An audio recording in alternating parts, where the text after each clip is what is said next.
Chers amis, nous sommes au-dessus de la basilique du Rosaire à Lourdes, juste au-dessus de la grotte, avec le frère François Dominique ce jeudi, qui est avec nous pour le Rosaire, pour prêcher pendant tous ces jours. Aujourd'hui, il nous parle du mystère de nous laisser porter.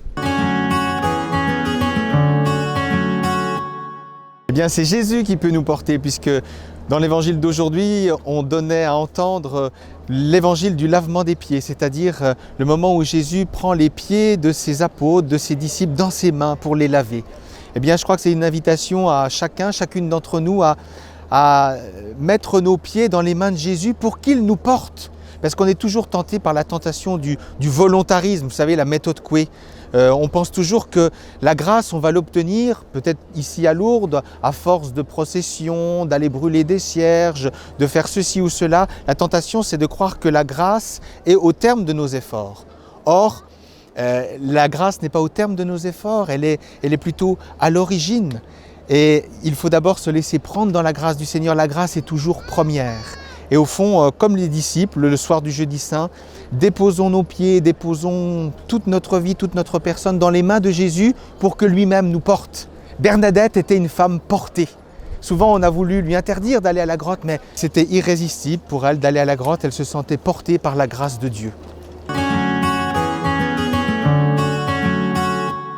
Pour aller vers notre prochain.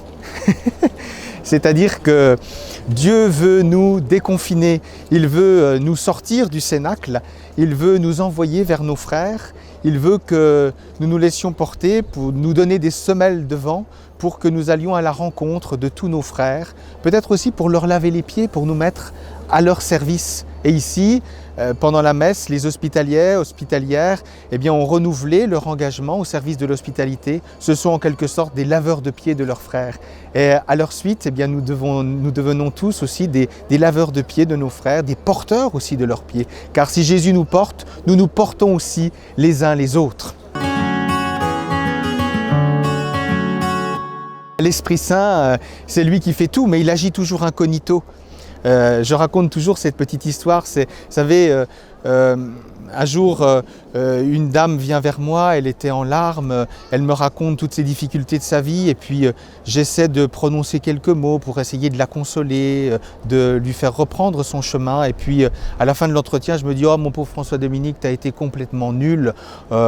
Et puis 2 ans plus tard, je la retrouve dans un rassemblement, elle fonce vers moi, elle dit « Ah mon frère, c'est formidable, vous vous souvenez, ce jour où je suis venu, j'étais en larmes vers vous et vous m'avez dit quelques mots et puis ensuite ma vie a progressivement changé. » Et je me suis émerveillé, c'était pas moi qui avait fait ça, c'était l'œuvre de l'Esprit à travers moi. Et c'est peut-être ça l'œuvre de la grâce. Elle agit souvent incognito comme l'Esprit Saint, à travers nous, à travers nos pauvres personnes. À travers les disciples, il y avait Pierre, il y avait Judas dans le cénacle. Et on n'est jamais meilleur que les autres, mais à travers nos fragilités, nos pauvretés, nos pauvres personnes, eh bien la grâce de Dieu, l'Esprit du Seigneur agit.